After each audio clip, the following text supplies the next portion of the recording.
realizar la síntesis. Entonces, recibo todo este tipo de mensajitos y me preocupo porque la verdad es que no sé si las instrucciones o no llegan o las publicaciones no les llegan. Entonces, no sé, vuelvo a realizar la pregunta si alguien tiene alguna duda.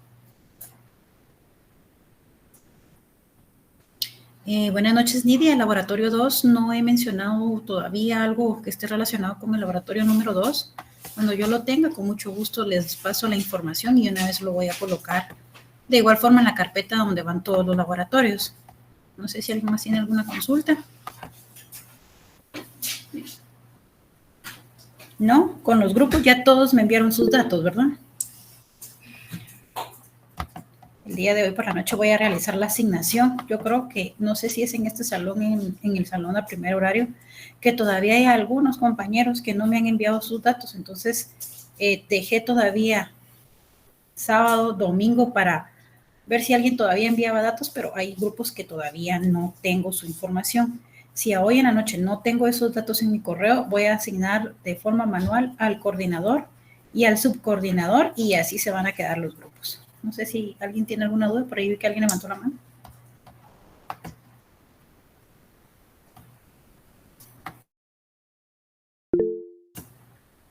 Sí, Jorge. Con respecto al coordinador, solo le mandaría un correo con mis datos, ¿verdad? Mi número de carnet, mi nombre. Mire, el suyo creo que ya me lo había enviado. Si me lo enviaron por Classroom, yo tomé el dato y asigné, si no me enviaron subcoordinador, yo asigné el subcoordinador porque la información ya la había pedido la semana anterior. Sí, ese es el subcoordinador. Si no se pusieron de acuerdo, no nos pusimos de acuerdo, entonces solo me asigné yo como coordinador. Gracias, Jorge. Sí, yo asigné un subcoordinador porque es que el problema es de que recordemos que los laboratorios son un grupo y si no trabajan, no van a tener ponderación sobre los laboratorios. Y al momento que entreguen los listados, únicamente se les va a colocar la nota a quienes realmente estén dentro de ese listado, que son los que en teoría trabajaron en conjunto. Exactamente, licenciada, Entonces eso ahí, platicamos con el grupo. sí, no se preocupe, Jorge, yo asigné un subcoordinador, pero eso es por si, o sea, la función de la segunda persona que va a estar a cargo del grupo es por si el titular, en el caso de el coordinador, por alguna razón se retire, o no llega a zona mínima, o a veces se dan los casos de que ya cuando vamos después del primer parcial, algunos se retiran, entonces, y en algunos casos es el coordinador para que el grupo no se quede sin asignación de laboratorios, por eso es que colocamos a un subcoordinador. Y la información la solicité por correo. No sé si alguien más tiene alguna duda. Licenciada, disculpe. Sí, Emerson, buenas noches. Buenas noches. La información se la podríamos enviar todavía el día de hoy, ¿verdad? Sí, por favor, no dejemos al tiempo porque no pude asignar laboratorios el día sábado porque me di cuenta que hay bastantes grupos que todavía no tienen. Si no me envía sus datos hoy, usted lo pongo como coordinador y busco a alguien más de su coordinador. Ok, perfecto. Sí, yo se lo envío. Ahora otra cosita, ¿le podría yo redactar en el correo algunos compañeros de mi grupo que todavía no tienen acceso? Igual mi persona, ¿verdad? Que no tenemos acceso directo al salón. Solo envíeme el correo, así en un listado con los correos. Ok, licenciada, muy amable. Feliz noche. Buenas noches. Sí, Karina, buenas noches. Buenas noches, licenciada. Fíjese que yo soy del grupo número 5, pero yo creé un grupo en WhatsApp, pero fíjese que ninguno se ha reportado conmigo. Bueno, ¿y usted es la coordinadora o no? No, licenciada, yo solo hice el grupo para que nos uniéramos y nos pusiéramos de acuerdo. Mire, ¿Quién va a pues, ser el coordinador? Pero sí. fíjese que ninguno me ha escrito nada. Es que, mire, ¿sabe cuál es el inconveniente? Es de que yo la puedo poner a usted como coordinadora y usted le hago únicamente la asignación. El problema va a ser que el grupo esté desintegrado y estén trabajando dividido. Y no voy a poder hacer 2 asignaciones porque por eso hicimos un grupo de 10 personas. Si usted va a ser la única persona que va a trabajar, a menos que se una con otro grupo, el problema es que el grupo 5 prácticamente no está. Sí, licenciada, ninguno se ha reportado. Bueno, pero no se preocupe, Karina, cuando asignemos el primer laboratorio le aseguro que van a aparecer algunos. Está bien, licenciada, gracias. Bueno, buenas noches, Jesús. Pero buenas noches. Solo es una consulta, pero más que todo a nivel general de la escuela. Más que todo, ¿cuántos, así según el coordinador o sus encargados en este caso, ¿va? ¿A cuánto les asignan? Porque ahorita vengo de contabilidad y no pasan de 10 del salón. O sea, si hay más compañeros asignados, no van a poder ingresar. Por eso preguntaba. ¿Cómo así de 10 Digamos, asignados? No, no lo digamos comprendí. que el licenciado tiene asignado 10 estudiantes ahorita, pero según el registro de estadística puede tener más, o bueno, según la escuela puede tener más, 120, 200, pero ahorita por la reunión pues solo le aceptan 100, no sé si es el problema. Eh, Es que más que todo por la capacidad de la reunión en Google. Usted dice porque tienen un límite. Sí, hay un límite, por eso Sí, preguntaba. no se preocupe. Hay parámetros que están habilitados para que puedan unirse más de 100 personas. Por eso es que ahorita actualmente vemos 104. Entonces ahí no hay ningún inconveniente. Se hace la asignación dependiendo de la cantidad de estudiantes que se hayan asignado en el caso del IC de Lorian, ¿verdad? Y acá tenemos más de 100, entonces tiene habilitado tener más estudiantes. El problema de las personas que se quedan fuera sin ingresar de forma directa es porque se asignan casi que el último. Entonces, cuando se genera el reporte, saca el sistema los primeros correos y se quedan así que prácticamente como que fuera los que se van uniendo manualmente después de que ya se haya generado el reporte. No sé si estoy mal, Lick. ¿No? Ok, entonces, no sé si hay alguna otra pregunta. ¿No? Ya no hay dudas, ¿verdad? Esperaría que ya con lo que hablamos el día de hoy ya sepamos qué es lo que tienen que hacer. La síntesis 1, resumen, porque en algunos me estuvieron preguntando dónde está la guía, qué es lo que tengo que hacer. Entonces, ya la asignación está hecha en Classroom, ahí están las instrucciones de qué es lo que deben entregar. No sé si hay algún inconveniente con eso y si no, pues lo platicamos. Si ya no hay más dudas, muchas gracias, Lick. Entonces, vamos a dar inicio a la clase. Disculpe que le haya quitado muchos minutos.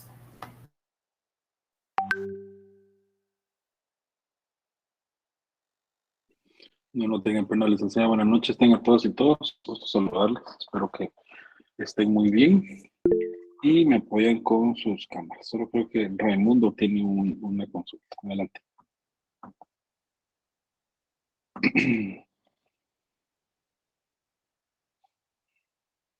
Adelante, Raimundo.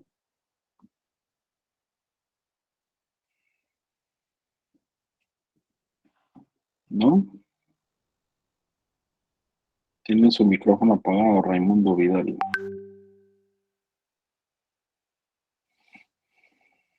Bueno. Bueno, señores, el día de hoy vamos a hacer algo diferente. El día de hoy vamos a hacer algo diferente. Así que quiero que me pongan toda su atención, por favor. Eh, ¿Cuál es el tema que hemos venido conversando en las últimas clases? A ver, ¿quién me recuerda? ¿Quién me recuerda?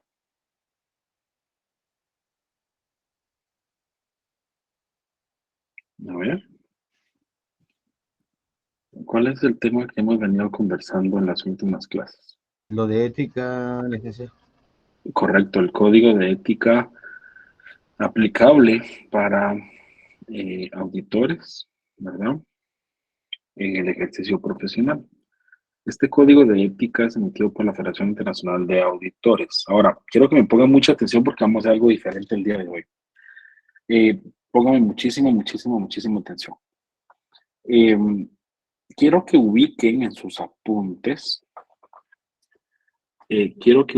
sus apuntes, cuáles son los 5 principios fundamentales del código de ética aplicables para el contador público auditor. ¿Cuáles son?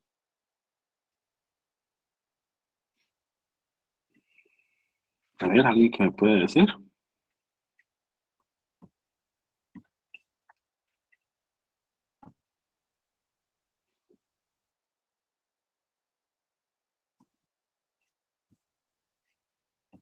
Cinco principios fundamentales.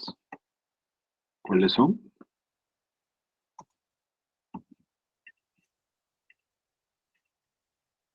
Buenas noches, licenciado. Sería la Bueno, integridad, La objetividad, Integridad. ¿Sí? la objetividad, ¿Sí? la competencia y diligencia profesional, ¿Sí? la confidencialidad ¿Sí? Y y el número 5. comportamiento profesional. Quiero que me pongan mucha atención, pues, porque la clase de hoy va a ser diferente. Vamos a poner aquí algunas instrucciones. Y quiero que alguien me apoye en leer lo que acabo de poner en el chat. A ver, ¿quién me quiere apoyar en leer lo que está en el chat?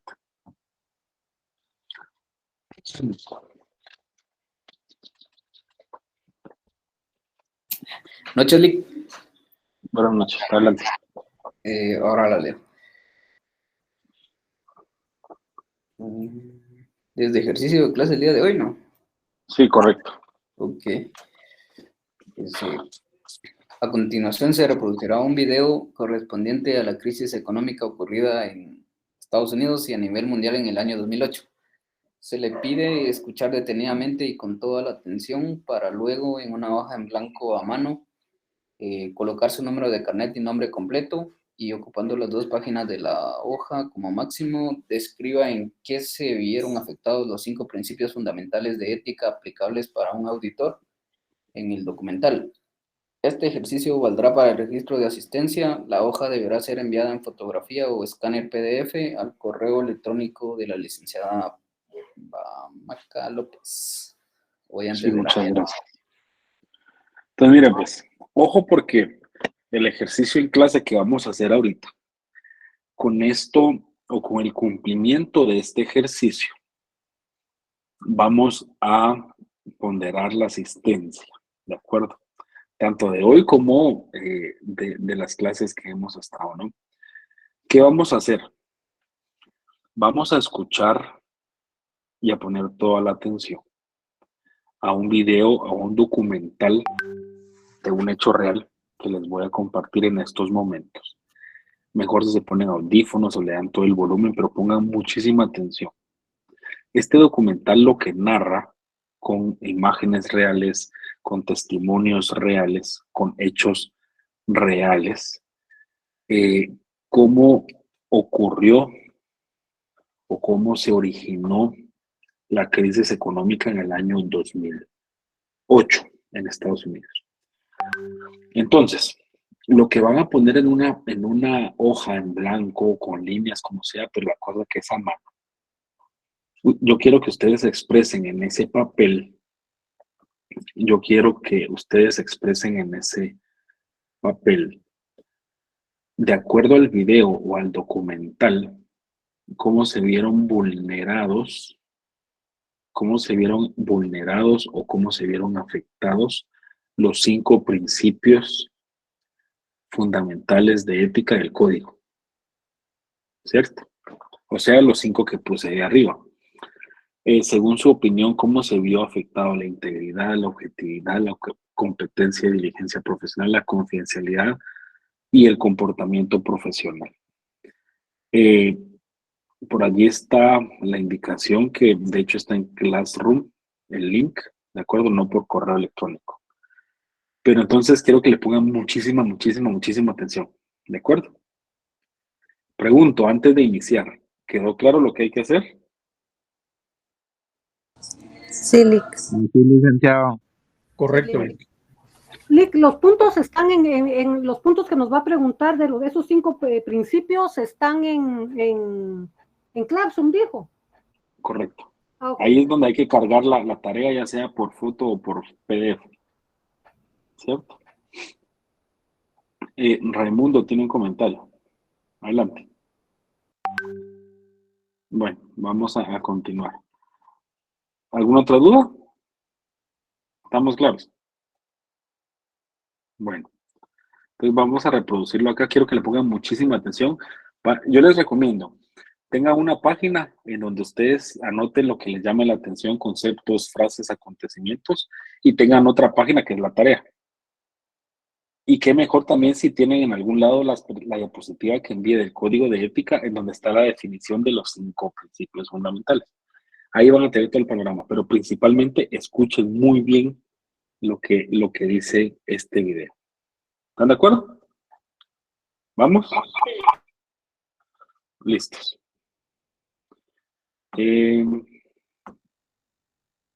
Y me confirman cuando ya se escuche y cuando ya se vea.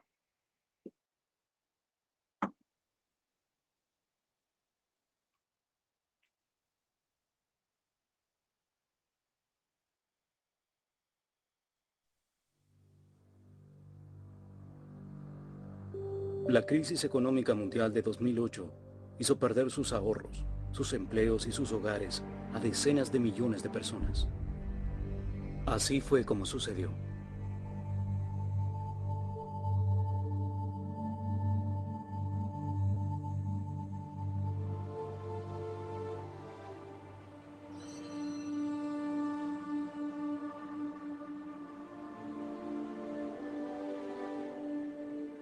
Islandia.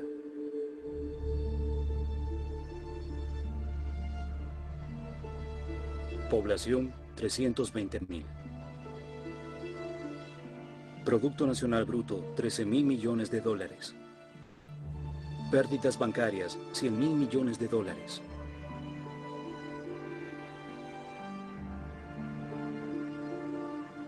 Islandia tiene una democracia estable y un alto estándar de vida. Hasta hace poco la tasa de desempleo y de deuda estatal eran extremadamente bajas. Teníamos la infraestructura de una sociedad moderna. Teníamos energía, producción de alimentos y pesca no contaminante y un sistema de protección de especies. Un buen sistema de salud, buena educación, aire puro. No muchos delitos. Es un buen lugar para que vivan familias. Era casi una sociedad utópica.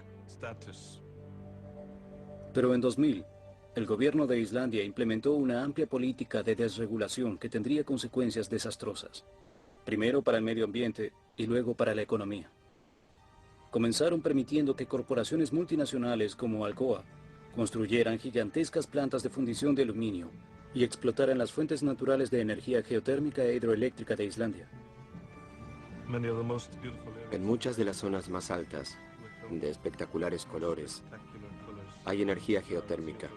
Todo tiene consecuencias.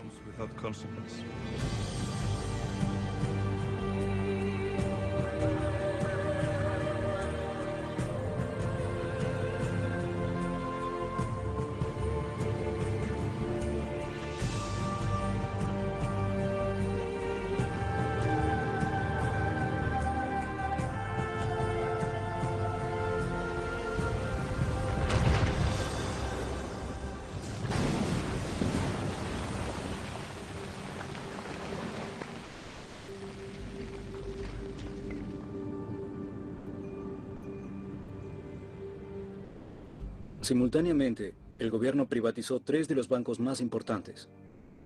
El resultado fue uno de los experimentos más puros de la historia de desregulación financiera. Los informes muestran algo más catastrófico. Esto es suficiente. ¿Cómo pudo pasar esto? Las finanzas se impusieron y arruinaron el país. En un periodo de 5 años, estos 3 diminutos bancos que nunca habían operado fuera de Islandia pidieron prestados 120.000 millones de dólares, el triple de la totalidad de la economía de Islandia. Los banqueros se beneficiaron a ellos mismos, a los demás banqueros y a sus amigos. Fue una gigantesca burbuja. El precio de las acciones se multiplicó por 9, el precio de la vivienda se duplicó. La burbuja de Islandia hizo surgir a gente como Jon Asgeir Johannesson. Pidió prestados miles de millones de dólares a los bancos para comprar negocios muy costosos en Londres. También compró un jet privado a rayas, un yate de 40 millones de dólares y un penthouse en Manhattan. Los periódicos siempre publicaban el titular: un millonario compró una empresa en el Reino Unido, en Finlandia, en Francia o en donde sea. En lugar de decir, un millonario pidió un préstamo de 1.000 millones de dólares para comprar una empresa y lo pidió a su banco local. Los bancos crearon fondos del mercado monetario, aconsejaban a los ahorristas que extrajeran su dinero y lo depositaran en fondos del mercado monetario. El esquema Ponzi necesitaba todo lo posible, ¿no? Las empresas contables estadounidenses como KPMG hicieron auditorías de los bancos islandeses y de las firmas de inversión, pero no hallaron nada malo. Y en Estados Unidos decían que Islandia era maravillosa. En febrero de 2007, la calificadora de riesgo decidió otorgar a los bancos la calificación más alta posible, AAA. Llegó al punto de que el gobierno aquí viajaba con los banqueros como promotores. Cuando los bancos de Islandia sufrieron el colapso a fines de 2008, el desempleo se triplicó en tan solo 6 meses. Todos en Islandia nos vimos afectados.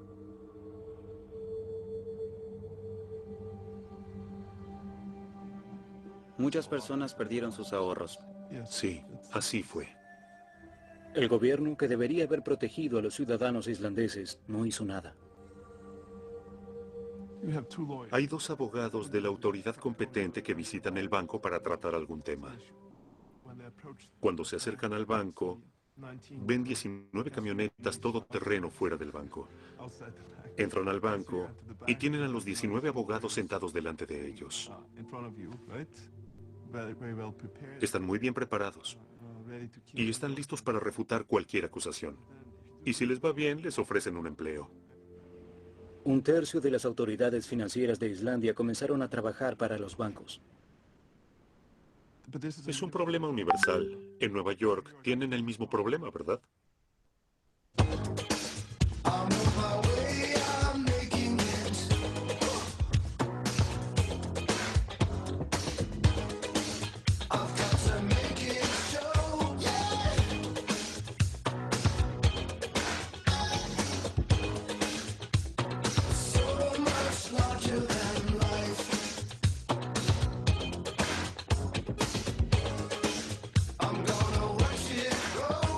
Trabajo confidencial. ¿Qué piensa de los ingresos actuales de Wall Street? Son excesivos. Paul Volcker, expresidente de la Reserva Federal. Me dijeron que al FMI le cuesta mucho criticar a los Estados Unidos. Yo no diría eso. Dominic Strauss-Kahn, director general del Fondo Monetario Internacional. Lamentamos profundamente nuestro incumplimiento de la ley. ¿Le sorprende la cantidad de cocaína que consumen los que trabajan en Wall Street y que al otro día se levanten para ir a trabajar? No sabía qué eran las permutas de incumplimiento crediticio. Soy un poco anticuado. George Soros, billonario, inversor, filántropo. ¿Larry Summers alguna vez se mostró arrepentido? No escucho confesiones. Barney Frank, Comisión de Servicios Financieros.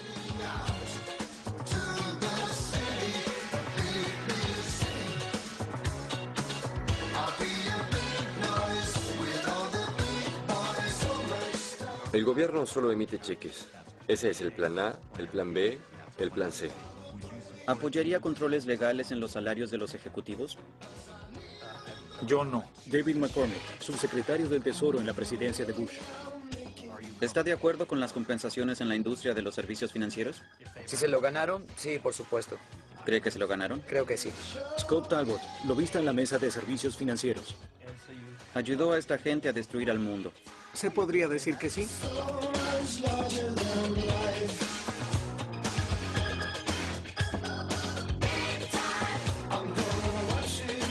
Obtenían inmensas ganancias privadas a costa de la pérdida pública. Andrew Sheng, jefe de asesores de la Comisión Reguladora Bancaria de China.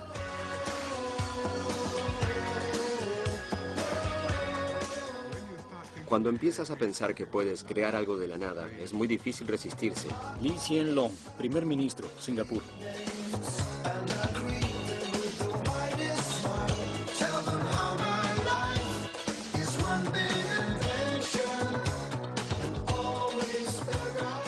Me preocupa que mucha gente quiera volver a lo de antes, a cómo operaban antes de la crisis. Christine Lagarde, ministra de Finanzas, Francia.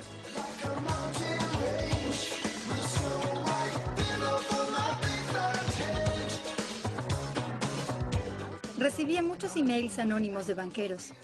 Decían, no puedes nombrarme, pero estoy muy preocupado. Gillian Tett, editora de The Financial Times. ¿Por qué cree que no se está poniendo en marcha una investigación más sistemática? Porque así encontrarían a los culpables. Nuriel Rubini, profesor, Universidad de Negocios de Nueva York. ¿La Facultad de Negocios de Columbia tiene algún problema de conflicto de intereses? No veo que sí. Glenn Hoover, jefe de asesores económicos durante la presidencia de Bush. Elliot Spitzer, ex gobernador y fiscal de Nueva York. Los supervisores no hicieron su trabajo. Pudieron cumplir todo lo que yo hice cumplir cuando fui fiscal general, pero no quisieron.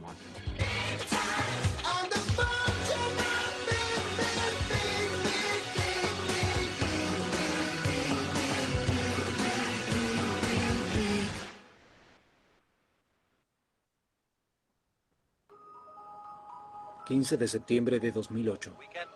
Durante el fin de semana, Lehman Brothers, uno de los bancos de inversión más grandes, se declaró en quiebra. Otra sucursal de Merrill Lynch debió venderse hoy. Ya se habla de una crisis. Los mercados financieros del mundo cayeron hoy estrepitosamente. Los dramáticos sucesos de dos gigantes de Wall Street provocaron graves consecuencias. Crisis, pánico.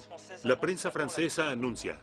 En septiembre de 2008, la quiebra del banco estadounidense de inversión Lehman Brothers y el derrumbe de la empresa de seguros más importante del mundo, AIG, desencadenaron una crisis financiera mundial. El temor se apoderó de los mercados. Las acciones de Asia se derrumbaron. Las acciones se derrumbaron. Es la mayor caída que se ha visto en la historia. Los precios de las acciones continuaron derrumbándose luego de la quiebra de Lehman Brothers.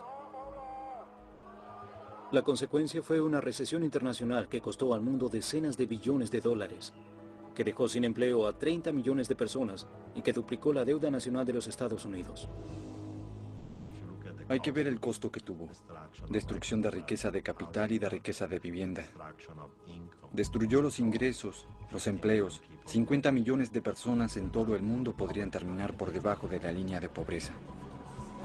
Esta es una crisis sumamente costosa. Esta crisis no fue un accidente. Fue causada por una industria fuera de control.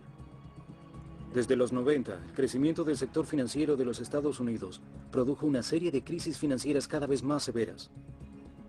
Cada una de estas crisis causó más daños, mientras la industria ganaba más y más dinero. Parte 1. ¿Cómo llegamos aquí? Luego de la Gran Depresión, los Estados Unidos tuvieron 40 años de crecimiento económico sin una crisis financiera. La industria financiera estaba muy regulada. La mayoría de los bancos comunes eran negocios locales y se les prohibió especular con los ahorros de los clientes. Los bancos de inversión, que se encargaban del comercio de acciones y bonos, eran sociedades pequeñas y privadas. En las sociedades tradicionales de bancos de inversión, los socios aportaban el dinero. Y obviamente cuidaban muy bien de ese dinero. Querían vivir bien, pero no querían arriesgar su capital en nada. Paul Volcker trabajó en el Departamento de Tesoro y fue presidente de la Reserva Federal desde 1979 hasta 1987. Antes de trabajar para el gobierno, fue economista financiero del Chase Manhattan Bank. Cuando me fui del Chase para trabajar en el Tesoro en 1969, creo que mis ingresos eran de alrededor de... $45,000 al año. Morgan Stanley, en 1972, tenía alrededor de 110 empleados, una oficina y un capital de $12 millones. Ahora Morgan Stanley tiene 50.000 empleados. Tiene un capital de varios miles de millones y tiene oficinas en todo el mundo. En la década del 80, la industria financiera estalló. Los bancos de inversión vendían sus acciones en la bolsa, así ganaron mucho dinero de los accionistas. La gente de Wall Street comenzó a hacerse rica. Tenía un amigo que vendía bonos en Merrill Lynch en los 70. Trabajaba como maquinista de trenes por la noche porque tenía 3 hijos y no podía mantenerlos con lo que ganaba un vendedor de bonos. Pero en 1986 ganaba millones de dólares y pensaba que era porque era inteligente. Nuestra prioridad con la nación es recuperar nuestra prosperidad económica. En 1981, el presidente Ronald Reagan eligió como secretario del Tesoro al director del banco de inversión Merrill Lynch, Donald Reagan. Wall Street y el presidente coinciden en esto. Hablé con líderes de Wall Street y dijeron que apoyaban al presidente en un 100%. La presidencia de Reagan, con el apoyo de economistas y de lobistas financieros, dio inicio a 30 años de desregulación financiera. En 1982, el gobierno de Reagan desreguló las entidades de ahorro y de préstamo.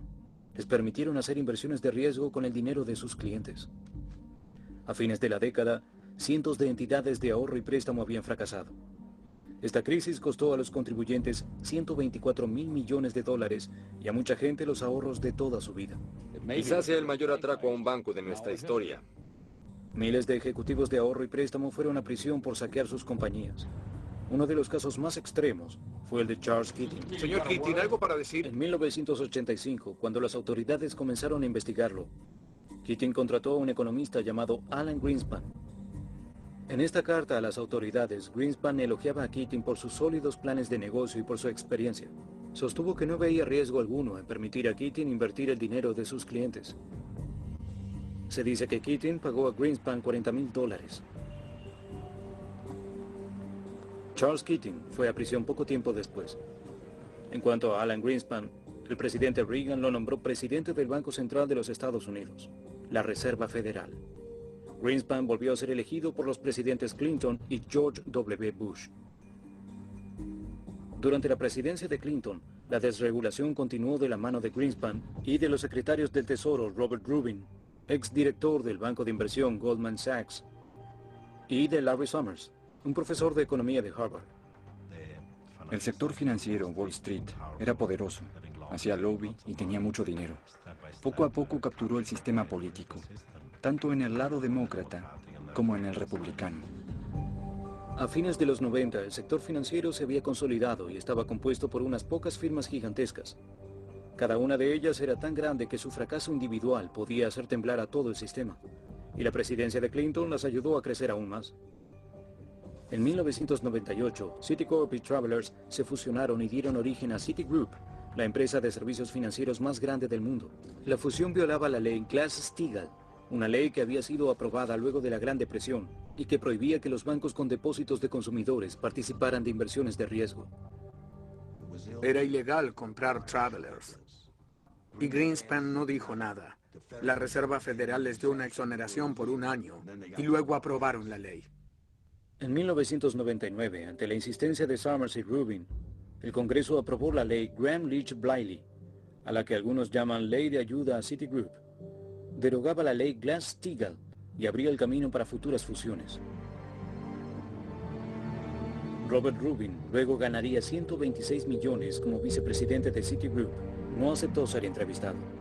¿Por qué hay bancos grandes? Porque a los bancos les gusta el poder monopólico. Porque les gusta el poder del lobby.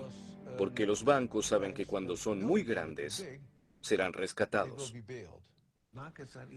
Los mercados son inherentemente inestables, o al menos potencialmente inestables. Una metáfora apropiada es la de los buques petroleros. Son muy grandes y se tiene que poner el petróleo en compartimentos para evitar que su movimiento haga volcar al barco. El diseño del barco tiene que tener eso en cuenta. Y después de la depresión, las normas implementaron compartimentos herméticos. La desregulación trajo aparejado el fin de la compartimentación. La siguiente crisis llegó a fines de los 90. Los bancos de inversión fomentaron una gigantesca burbuja con las acciones de empresas relacionadas con Internet, que terminó con un crack en 2001 que causó $5 billones de pérdidas en inversión. La Comisión de Bolsa y Valores, o SEC, la agencia federal creada durante la depresión para regular la banca de inversión, no había hecho nada. Ante la ausencia de acciones federales significativas, no hubo ninguna. Y dado el evidente fracaso de la autorregulación, es necesario que otros intervengan e implementen la protección necesaria. Las investigaciones de Eliot Spitzer revelaron que los bancos de inversión habían publicitado a compañías de Internet que sabían que iban a fracasar. A los analistas bursátiles les pagaban en relación a la cantidad de negocios que generaban, y lo que decían en público era muy distinto a lo que decían en privado. Infospace, que recibió la calificación más alta, fue rechazada por un analista que la tildó de basura. Excite, que también tiene esta calificación, fue tildada de maldita basura. La defensa, argumentada por muchos de los bancos de inversión, no fue que estábamos equivocados, sino que todos lo estaban haciendo y que sabían lo que sucedía y que no debíamos confiar en los analistas. En diciembre de 2002, 10 bancos de inversión resolvieron la situación con un total de $1.400 millones y prometieron cambiar sus métodos. Scott Talbot es el mayor lobista de la Mesa Redonda de Servicios Financieros, uno de los grupos más poderosos de Washington que representa casi todas las empresas financieras importantes del mundo. ¿No le molesta que muchas de las empresas a las que representa hayan participado en actividades delictivas a gran escala? ¿Podría ser más específico? Bueno, Antes que nada, la actividad delictiva no debe aceptarse, punto.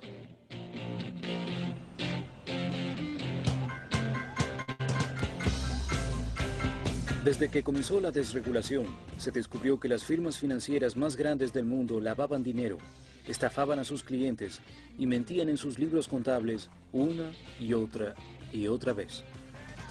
JP Morgan sobornó a funcionarios del gobierno. Riggs Bank lavó dinero para el dictador chileno Augusto Pinochet.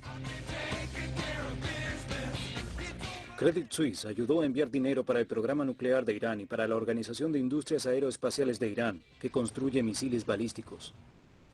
Toda información que lo identifique como iraní será borrada. El banco recibió una multa de $536 millones. Citibank ayudó a sacar $100 millones de México, dinero ganado por tráfico de drogas. Usted comentó que ella debería perder todo documento relacionado con la cuenta. Lo dije en broma. Fue al comienzo de todo esto. No lo dije en serio. Entre 1998 y 2003, Fannie Mae exageró sus ganancias por más de $10.000 millones. Estas normas de contabilidad son muy complejas y exigen la toma de decisiones, y los expertos no siempre coinciden. El director Franklin Raines, que solía ser director de presupuesto del presidente Clinton, recibió más de $50 millones en bonos. Cuando se descubrió que UBS ayudaba a los estadounidenses ricos a evadir impuestos, ellos se negaron a cooperar con el gobierno. ¿Estaría dispuesto a decirnos los nombres? Si existiera un tratado. No hay ningún tratado. Aceptó que participó en un fraude. Se espera que AIG ofrezca 1.600 millones para llegar a un acuerdo con las autoridades. ¿Cómo ayudaron los bancos al fraude de Enron? Ayudaron a Enron a ocultar el fraude. 385 millones en multas. Mientras las empresas enfrentan multas sin precedentes, las firmas de inversión no necesitan admitir ninguno de sus errores. Cuando uno es tan grande y lidia con tantos productos y clientes, se cometen errores. La industria de los servicios financieros parece tener un nivel de delincuencia bastante característico. ¿Cuándo fue la última vez que Cisco o Intel o Google o Apple o IBM... Estoy de acuerdo sobre los servicios de alta tecnología en oposición a los financieros. ¿Cómo es posible que... La alta tecnología es un negocio creativo. La generación de valor y el ingreso se logra al crear algo nuevo y diferente. A comienzos de los 90, la desregulación y los avances en tecnología generaron una explosión de productos financieros complejos llamados derivados. Los economistas y los banqueros sostenían que ellos hacían que los mercados fueran más seguros, pero en realidad los volvían más inestables. Desde el fin de la Guerra Fría, muchos exfísicos y matemáticos decidieron aplicar su conocimiento no a tecnología para la Guerra Fría, sino a los mercados financieros. Junto a los dueños de los bancos de inversión y de los fondos de inversión libre. Crearon diferentes armas. Exactamente, como dijo Warren Buffett, armas de destrucción masiva. Las autoridades, los políticos y los empresarios no tomaron en serio la amenaza que la innovación financiera representaba para la estabilidad del sistema. Usando derivados, los banqueros podían especular con casi cualquier cosa. Podían apostar por la suba o la caída de los precios del petróleo, por la quiebra de una empresa o incluso por el tiempo. A fines de los 90, los derivados constituían un mercado no regulado de $50 billones. En 1998, alguien intentó regularlos. Brooks Lee Bourne se graduó con las mejores calificaciones de su clase en la Facultad de Leyes de la Universidad de Stanford. Fue la primera mujer en editar una publicación prestigiosa sobre leyes.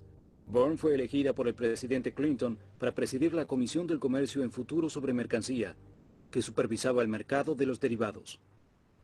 Brooks Lee Bourne me preguntó si iría a trabajar para ella. Decidimos que este era un mercado potencialmente desestabilizante. En mayo de 1998, la Comisión presentó una propuesta para regular los derivados. La respuesta del Departamento del Tesoro de Clinton no se hizo esperar. Entré a la oficina de Brooksley y ella estaba colgando el teléfono en ese momento. Estaba completamente pálida. Me miró y me dijo, era Larry Summers. Tenía 13 banqueros en su oficina. Le habló de manera muy amenazante. Le ordenó que se detuviera. Las ganancias de los banqueros dependían de esta actividad. Y eso generó una batalla feroz para evitar que se regularan esta clase de herramientas. Poco después de la llamada de Summers, Greenspan, Rubin y Arthur Levitt, presidente de la SEC, presentaron una declaración conjunta criticando a Bourne y recomendando que los derivados continuaran sin ser regulados. No es necesaria la regulación de transacciones de derivados negociadas de manera privada por profesionales. Fue derogada, lamentablemente primero por el gobierno de Clinton y luego por el Congreso. En el año 2000, el senador Phil Gramm fue responsable de que se aprobara un proyecto de ley que eximía a los derivados de toda regulación. Están unificando los mercados y reduciendo las cargas reguladoras. Creo que necesitamos hacerlo. Luego de abandonar el Senado, Phil Gramm se convirtió en vicepresidente de UBS. Desde 1993, su esposa Wendy formó parte del directorio de Enron. Tenemos la gran esperanza de que sea posible este año implementar leyes que generen seguridad legal para los derivados OTC. Larry Summers luego ganó 20 millones como asesor de un fondo de inversión libre que dependía básicamente de derivados. Declaro mi apoyo a todo lo dicho por el secretario Summers. En diciembre de 2000, el Congreso aprobó la Ley de Modernización del Mercado de Futuros de Materias Primas. Fue escrita con la ayuda de lobistas de la industria financiera y prohibía la regulación de derivados. Una vez que se hizo eso, comenzó la carrera. El uso de derivados y de innovación financiera explotó drásticamente luego de 2000. Y que Dios me asista. Y que Dios me asista. Cuando George W. Bush asumió la presidencia en 2001, el sector financiero estadounidense era mucho más redituable, concentrado y poderoso que en toda la historia del país.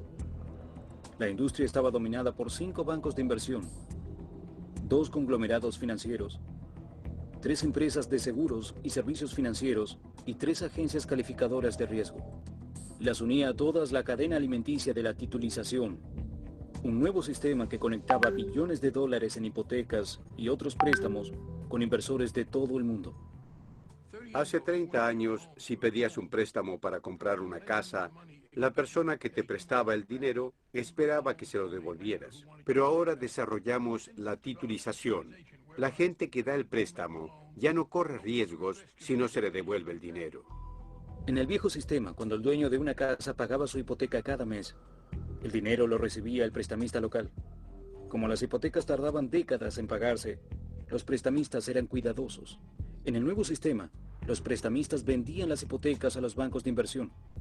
Los bancos de inversión combinaban miles de hipotecas y de otros préstamos, como automotrices, préstamos estudiantiles y de tarjetas de crédito, para crear derivados complejos llamados obligaciones de deuda colaterales o CDO. Los bancos de inversión vendían la CDO a inversores. Cuando los dueños de las casas pagaban las hipotecas, el dinero iba a inversores en todo el mundo. Los bancos de inversión pagaban a las calificadoras de riesgo para que evaluaran la CDO. Muchas recibían una calificación de AAA, la más alta posible. Gracias a esto, las CDO se volvieron populares entre los fondos de retiro, que solo podían adquirir títulos con calificaciones altas. Este sistema era una bomba esperando explotar. A los prestamistas dejó de importarles y los prestatarios podían devolver el dinero. Comenzaron a hacer préstamos más riesgosos. A los bancos de inversión tampoco les interesaba. Cuanto más CDO vendían, más ganancias obtenían. Y las calificadoras de riesgo, que eran contratadas para los bancos de inversión, no tenían responsabilidad alguna si resultaba que sus calificaciones de la CDO eran erróneas. No corrían riesgos si no había limitaciones legislativas. Había luz verde para conseguir cada vez más y más préstamos. Entre 2000 y 2003, La cantidad de hipotecas otorgadas cada año se cuadruplicó. A ninguno de los que estaban en esta cadena de titulización, desde el primer eslabón hasta el último, les importaba la calidad de la hipoteca. Les importaba multiplicar el volumen y aumentar sus honorarios con eso. A comienzos de 2000, hubo un gigantesco aumento de préstamos riesgosos, llamados subprime. Pero cuando se combinaban miles de créditos subprime para formar varios CDO, muchas de ellas igual recibían una calificación de AAA. Hubiera sido imposible crear productos derivados que no tuvieran estos riesgos. Contienen desgravables y hay un límite a los riesgos que pueden afrontarse. Dígame, no hicieron eso, ¿no? No lo hicieron y en retrospectiva deberían haberlo hecho. ¿Esta gente sabía que hacía algo peligroso? Creo que sí. Los bancos de inversión, de hecho, preferían los préstamos subprime porque otorgaban mayores tasas de interés. Esto trajo aparejado un gigantesco incremento en los préstamos predatorios. Los prestatarios recibieron innecesariamente costosos préstamos subprime y se otorgaron muchos préstamos a gente que no pudo pagarlos. Los incentivos que las instituciones financieras ofrecían a sus corredores hipotecarios eran por vender productos más redituables, los préstamos predatorios. Si el banquero gana más dinero otorgándote un préstamo subprime, es lo que te otorgará. Parte 2. La burbuja. De pronto, cada año fluían cientos de miles de millones de dólares por la cadena de la titulización. Como todos podían acceder a una hipoteca, las compras de viviendas y sus precios se dispararon. El resultado fue la mayor burbuja financiera de la historia. Los bienes raíces son reales. Pueden ver su capital, pueden vivir en su capital, pueden rentar su capital. Hubo un auge de viviendas que no tenía sentido alguno. Los apetitos financieros del sector financiero impulsaban todo lo que los demás hacían. La última vez que hubo una burbuja de viviendas fue a fines de los 80. En ese momento, el aumento en los precios de las viviendas había sido relativamente menor. Esa burbuja produjo una recesión bastante grave. Desde 1996 hasta 2006, los precios de los bienes raíces se duplicaron.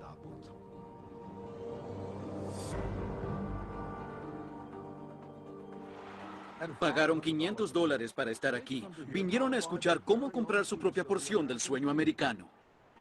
Goldman Sachs, Bear Stearns, Lehman Brothers, Merrill Lynch participaron de esto.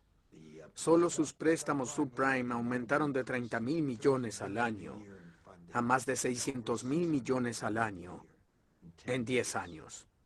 Ellos sabían qué pasaba. Countrywide Financial, la mayor otorgadora de préstamos subprime, otorgó préstamos por 97.000 millones de dólares. Fue así como obtuvo más de 11.000 millones de dólares en ganancias. En Wall Street, los bonos anuales en efectivo se incrementaron. Los corredores y los directores se volvieron increíblemente ricos durante la burbuja.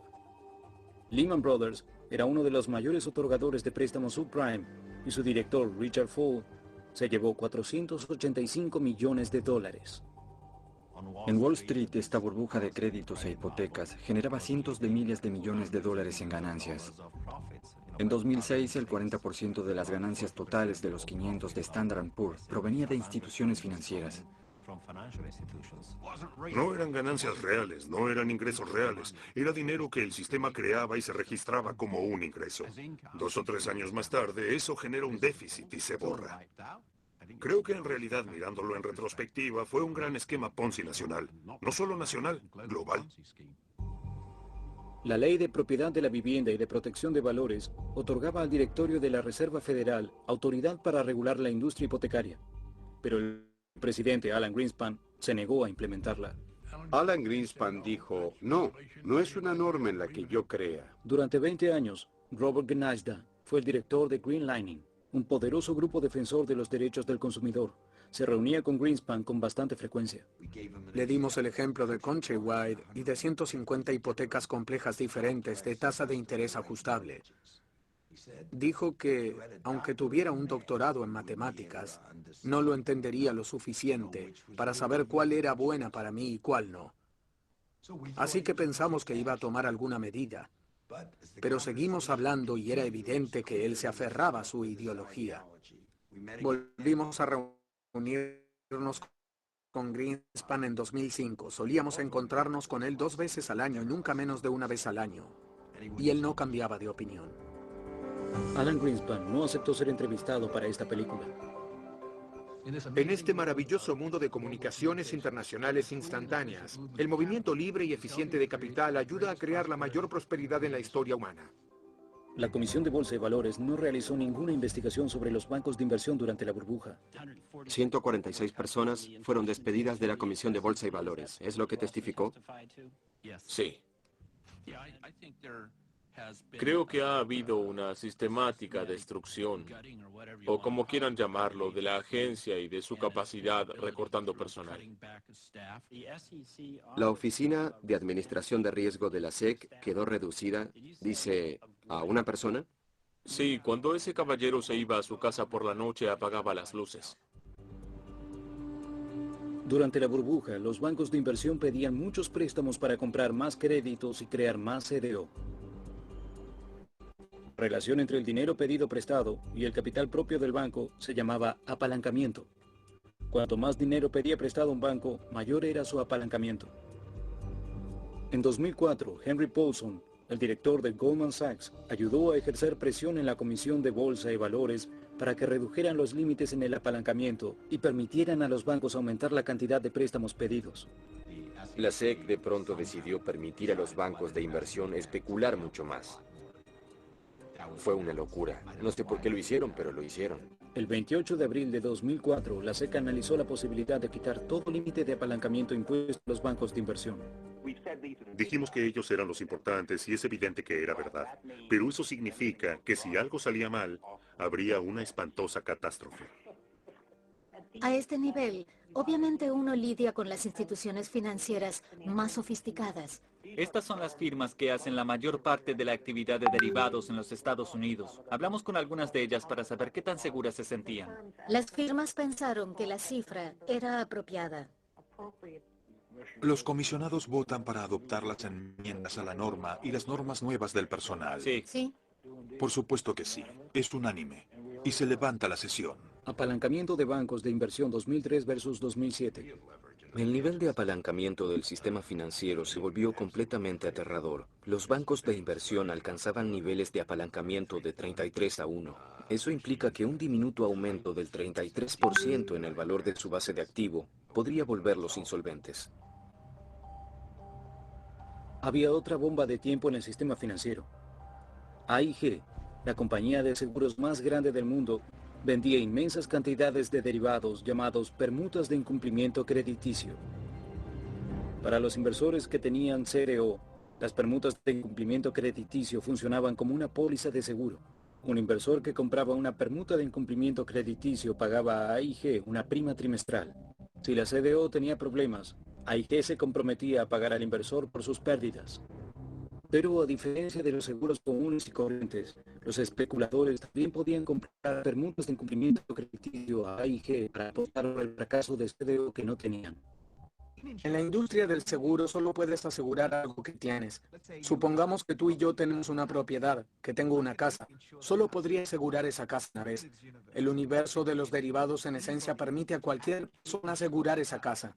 Tú podrías asegurarla. 50 personas podrían asegurar mi casa. Lo que pasa es que si mi casa se incendia, la cantidad de pérdidas en el sistema es proporcionalmente mayor. Las permutas de incumplimiento crediticio no estaban reguladas, por lo que AIG no tuvo que separar ninguna cantidad de dinero para cubrir potenciales pérdidas. Por el contrario, AIG pagaba a sus empleados importantes bonos en efectivo en cuanto se firmaban los contratos. Pero si hubiera algún problema con la CDO, AIG estaría en problemas. Se recompensaba a la gente por tomar riesgos gigantescos. En una buena época eso generaba ingresos y ganancias a corto plazo y por lo tanto bonos. Pero con el tiempo eso conducirá a la empresa a la quiebra. Es un sistema de compensación completamente distorsionado. Durante la burbuja, la división de Londres de AIG Financial Products emitió permutas de incumplimiento crediticio por un valor de $5.000 millones, muchas de ellas por CDO respaldadas por préstamos subprime. Los 400 empleados de AIG Financial Products ganaron $3.500 millones entre 2000 y 2007. Joseph Casano, director de la empresa, ganó $315 millones. Para nosotros es muy difícil, y no quiero sonar poco serio, imaginar una situación dentro del reino de la razón en la que perdamos siquiera $1 en alguna de esas transacciones. En 2007, los auditores de AIG dieron la alarma.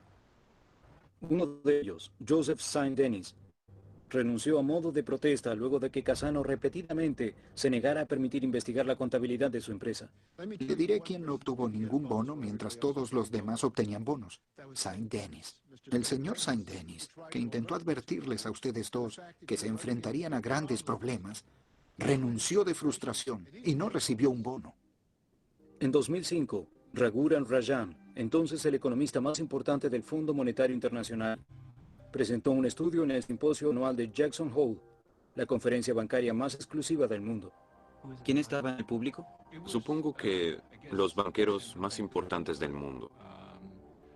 Desde el mismo Greenspan hasta Bernanke y Larry Summers. Tim Geithner estaba allí. El título del estudio era "El desarrollo financiero está volviendo más riesgoso al mundo". Y la conclusión era que sí. El estudio de Rajan se concentraba en las estructuras de los incentivos, que generaban astronómicos bonos en efectivo por ganancias a corto plazo, pero no imponían ninguna multa por pérdidas a largo plazo. Rajan sostenía que estos incentivos alentaban a los banqueros a tomar riesgos que con el tiempo podrían destruir a sus propias firmas o incluso a todo el sistema financiero. Es muy fácil generar rendimientos corriendo más riesgos. Lo que hay que hacer es compensarlos una vez que se corren los riesgos. Y allí se recurre a actividades ilegales. Rajan dio justo en el blanco. Lo que dijo fue que habían encontrado la manera de obtener más ganancias corriendo menos riesgos. Pero para él habían encontrado la manera de obtener más ganancias corriendo más riesgos. Hay una gran diferencia. Sommer se expresó. Él, en esencia, pensó que yo criticaba el cambio en el mundo financiero. Le preocupaba que hubiera normas que revirtieran todos estos cambios. En definitiva, me acusó de ser un retrógrado. Quería asegurarse de que no impusiéramos nuevas normas para limitar al sector financiero en ese momento. Larry Summers se negó a ser entrevistado para esta película. Ganarán $2 millones más por año por poner en peligro su institución financiera. Alguien...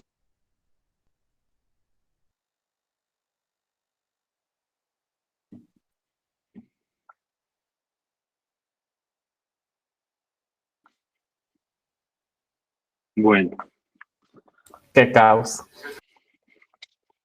comentarios.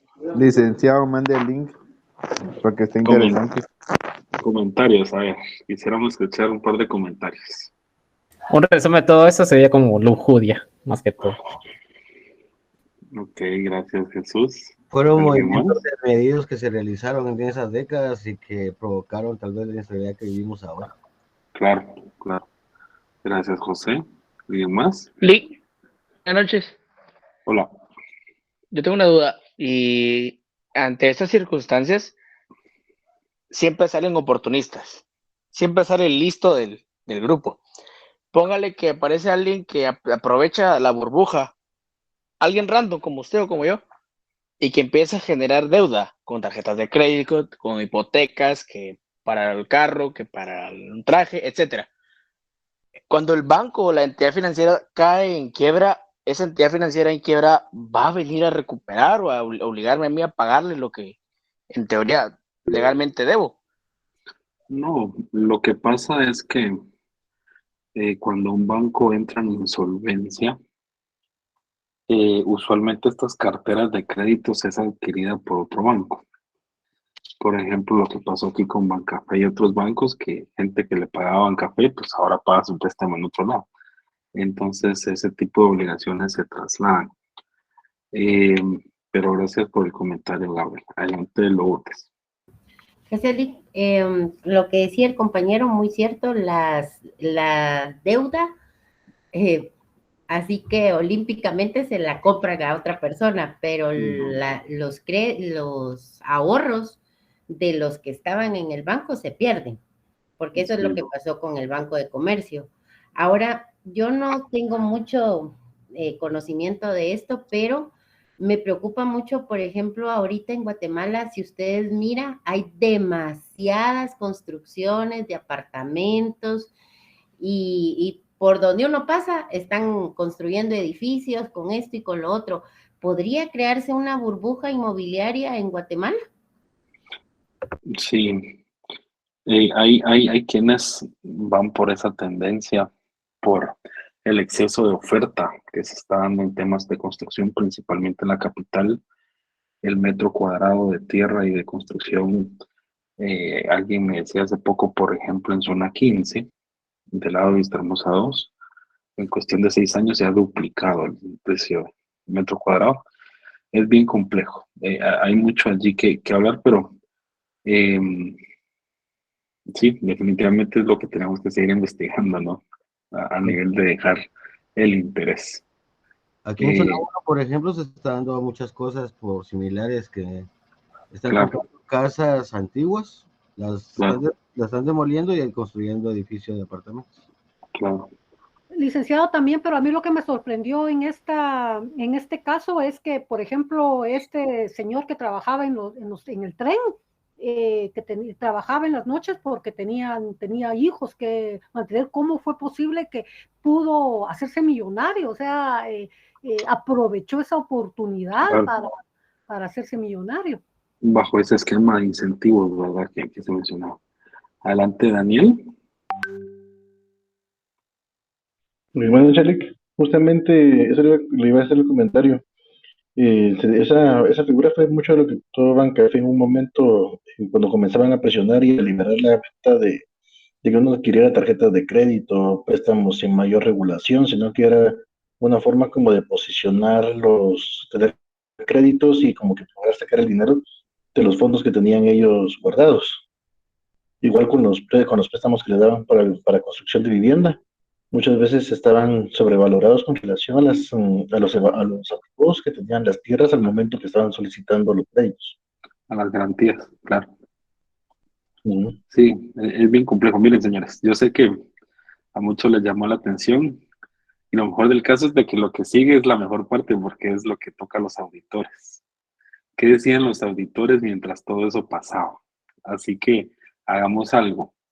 Por allí decía que la tarea era hoy a las 12, pero a primera hora hicimos lo mismo. Voy a revisar cómo está el programa y si podemos exponer o reproducir también la otra parte, o al menos en parte del periodo del día miércoles, para que terminemos de revisarlo y entreguemos la tarea el día miércoles. ¿Les parece? Excelente. Yo sé que ahí perfecto, licenciado. Yo sé que ahí hay 43 hojas. Perfecto, Lic. Buenísimo. Yo sé que hay muchísimas hojas escritas, era una pues, pero yo sé que les interesó mucho el tema y cierro con esto.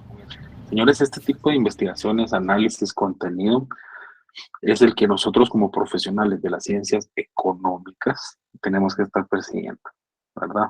O al menos a nivel de cultura económica. Así que nos vemos el día miércoles. Que tengan buena noche. Cuídense. Licenciado. Gracias, licenciado. Buenas noches. Feliz noche, licenciado.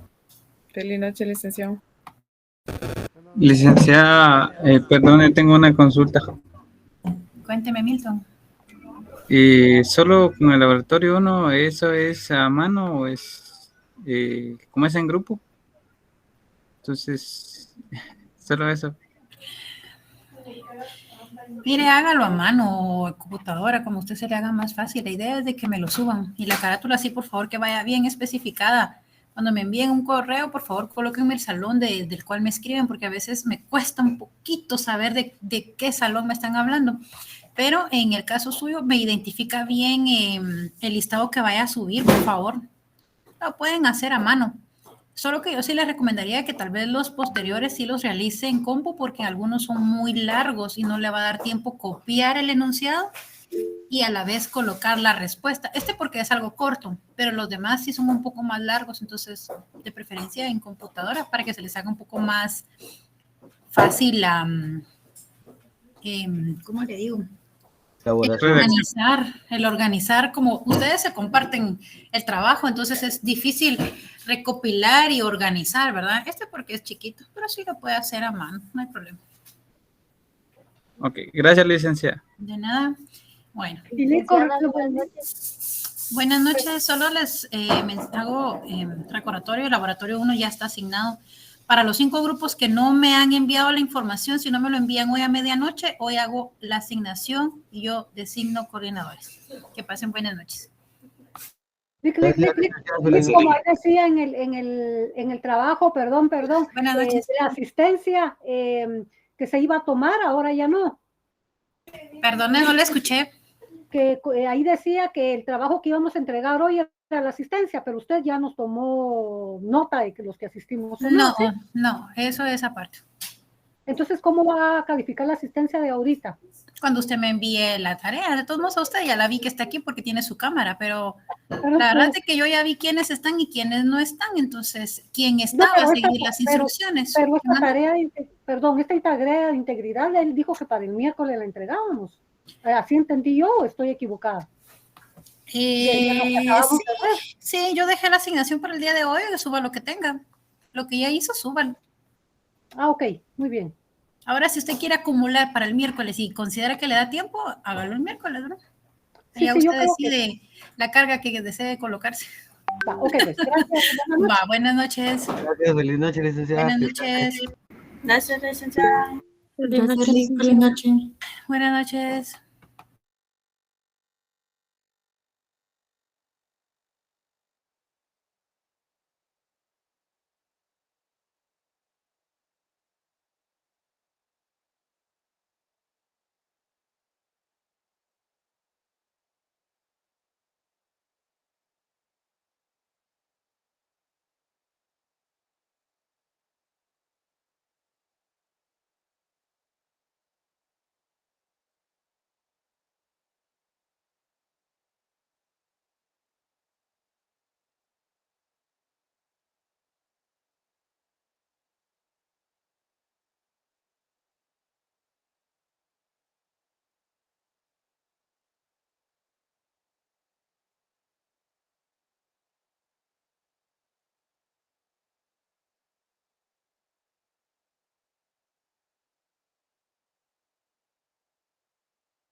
you.